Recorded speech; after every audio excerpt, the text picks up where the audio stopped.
પ્રદૂષણ માફિયાઓ પર અંકુશ ક્યારે? રંગીન દૂષિત પાણી શહેરની ગલીઓમાં ફરી વળ્યા.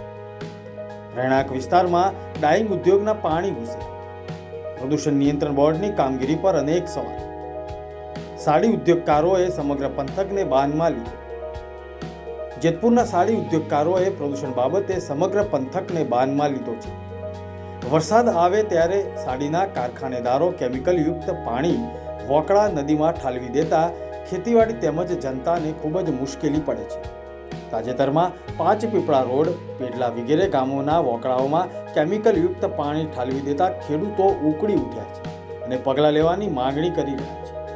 જેતપુરમાં વરસાદ પડ્યો કે અમુક લેભાગુ કારખાનેદારોએ પોતાના કારખાનાનું પ્રદૂષિત પાણી રોડ પર વહાવી દઈને નિકાલ કર્યાનો સંતોષ માની લેતા પાંચપીપળા રોડ પર વિસ્તારના લોકોમાં ભારે રોષ છવાયો. પેડલા ગામની વાડી વિસ્તારની સીમમાં અંદાજે 2.5 કિલોમીટર વાડીઓના વોકળામાં વરસાદી પાણી છોડી દેવામાં આવતા ખેડૂતો તેમજ નદીમાં આ પાણી ભરતા ગામના ખેડૂતોમાં રોષ જોવા મળ્યો છે.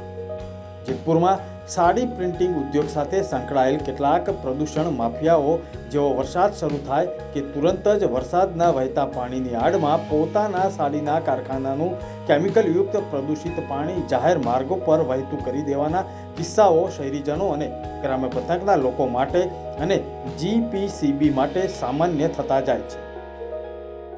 અમને આ ડાંગવાળાના પાણીની પોઝિશન છે. આ દર વર્ષે ચોમાસામાં આ પાણી કાઢે છે.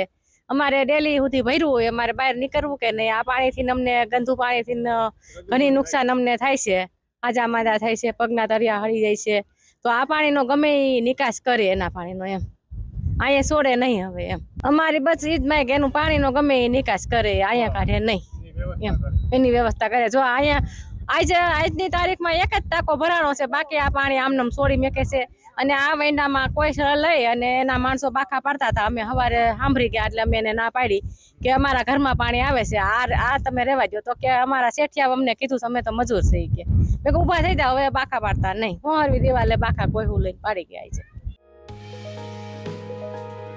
શહેરના જૂના પાંચપીપળા રોડ પર સ્થાનિકોના આક્ષેપો પ્રમાણે અહીં આવેલા એક સાડીના કારખાનેદારે વરસાદ આવતાની સાથે જ પોતાના યુનિટનું ગંદુ કેમિકલયુક્ત પાણી જાહેર માર્ગ પર વહેતું કરી દીધું.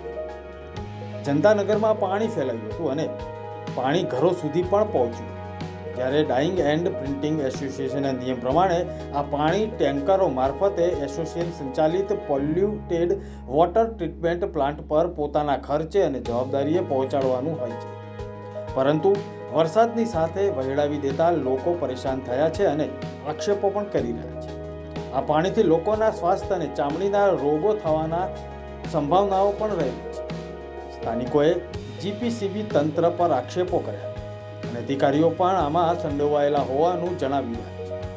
આ રીતે પેડલા ગામના રેવન્યુ વિસ્તારમાં આવેલા કારખાનેદાર દ્વારા વાડીઓ પાસેથી પસાર થતી 2.5 થી 3 કિલોમીટર લાંબા વોકળામાં આ પ્રદૂષણ અને કેમિકલયુક્ત પાણી છોડી દેવામાં આવતા ખેડૂતોમાં રોષ વ્યક્ત થયો છે. ખેડૂતોના જણાવ્યા પ્રમાણે છેલ્લા 5 વર્ષ જૂની સમસ્યાનો નિકાલ થયો નથી. જીપીસીબી તંત્રને ફોન કરતા અધિકારી દ્વારા ઉડાઉ જવાબ પણ મળી રહ્યા છે. અરે અમારે એવું છે ને કે ભાઈ પાણી અહીંયા અમારા ઘરની અંદર બધો વિસ્તારમાં બહુ પાણી આવી જાય છે અને આ કારખાનાનું પાણી છે ને એ લોકો ટાંકા ભરાવતા નથી અને અહીંયા પાણી ફૂલ ભરાવું તમે જોઈ શકો છો. એ પાણી છોડતા નથી અને અહીંયા જમા કરે છે, જેથી એના માણસો કોઈશું લઈ અને અહીંયા ફાંડા પાડી અને આ બાજુ 3 શેરીમાં અમારે પાણી ઘરની અંદર ભરાઈ ગયું છે, જેથી ગઈઢા માણસ છે, છોકરા છે, કોઈ નીકળી શકતા નથી, જેથી એને તકલીફ થાય છે.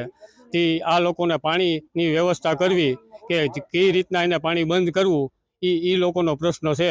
બાકી આ પાણી બંધ કરી દેવું જરૂરી છે. અમારા ઘરમાં અમે રહી પણ શકતા નથી અને પગની અંદર ગાળા પડી જાય છે, કોઈ છોકરાઓને તકલીફ થાય છે, પડી જાય છે, કોઈ ગઈઢા માણસને કાંઈ થાય તો અમારે ક્યાં લઈ જવાય એને.